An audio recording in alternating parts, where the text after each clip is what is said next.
I really love to throw a dinner party. I always have, really, even though I haven't done it very much in the last few years, at least not as much as I'd like.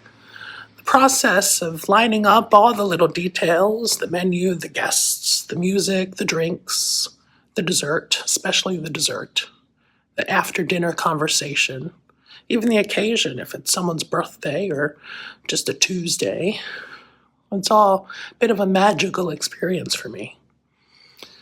I also think I just really enjoy that act of bringing people together.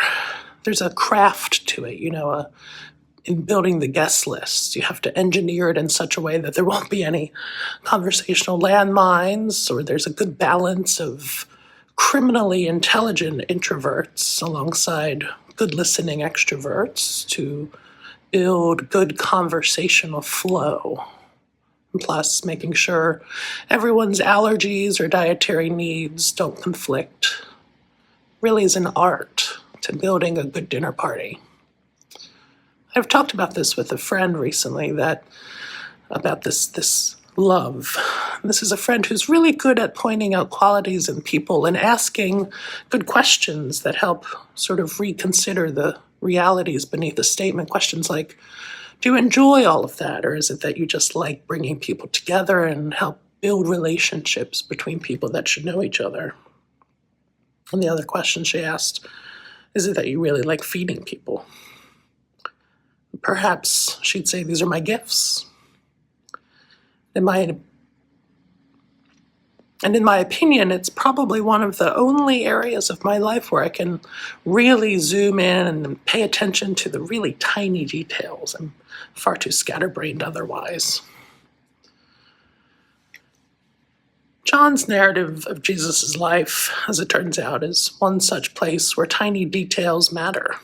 And I don't mean the tiny detail that tells us that Peter was naked in the boat, but that Jesus calls out to this group who have spent the whole night out on the water hoping to catch some fish, but they'd return to the shore with nothing. And just then, someone there on the beach calls out, try the other side.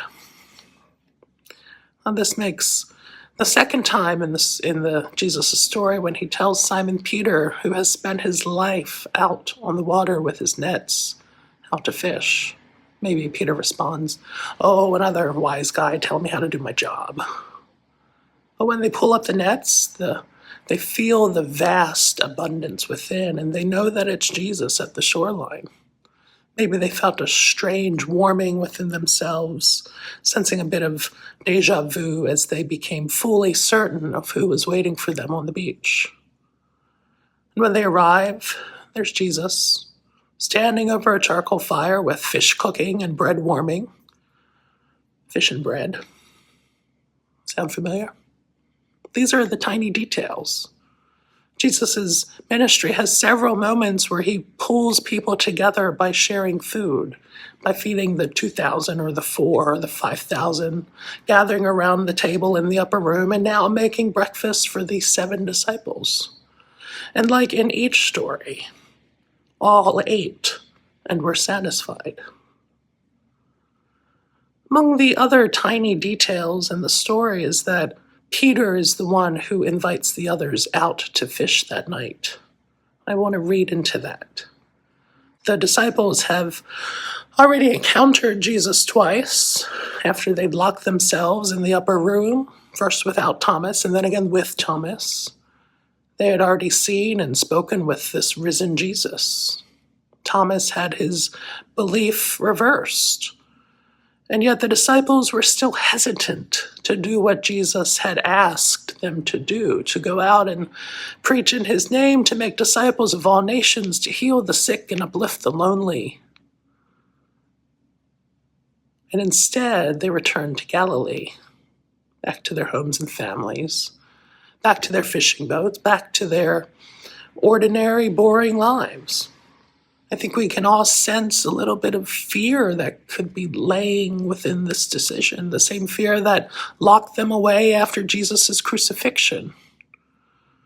Now they've gone fishing to do something else with their day but sit and grieve. and even fishing, what most of them did as careers before this wayward teacher showed up, now presents failure. Perhaps some confusion sets in as they realize there's no turning back to what was. The only thing they could do now is keep moving.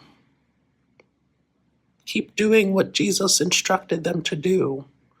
To share that loving, liberating, life-giving message of Jesus, to preach abundance and justice and peace, which is confirmed by Jesus appearing on the beach with breakfast. There's the charcoal fire, too. A glowing light shining in the darkness of early morning. Another tiny yet important detail. Several chapters ago in the high priest's courtyard, standing around a charcoal fire, a woman asks Peter, "Aren't you one of his disciples?" And he denies it. One of the guards asks the same, and he denies it again. And quickly soon after, he denies it a third time as the rooster crowed.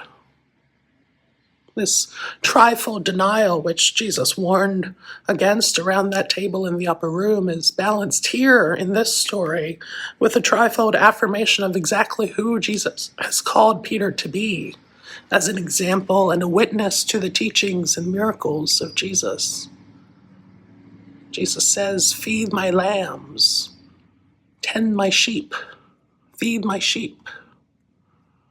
These invitations almost feel like Jesus and Peter are reversing that denial around that other charcoal fire, methodically rewinding the reel so that it feels strong and reliable again. After they eat, Jesus tells the disciples, "Follow me." Not a question, follow me, an instruction.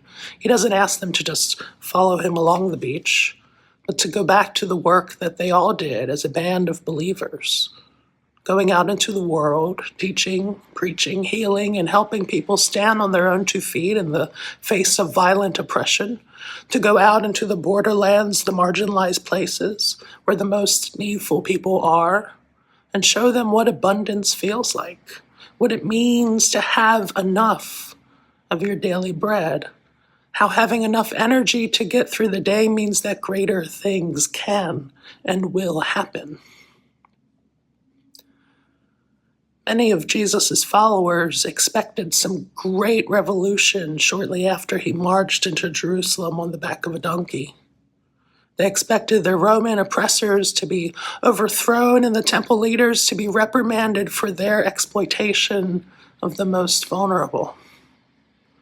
They expected triumph and victory and greatness from the carpenter's son, from the back end of beyond. And that wasn't what they got.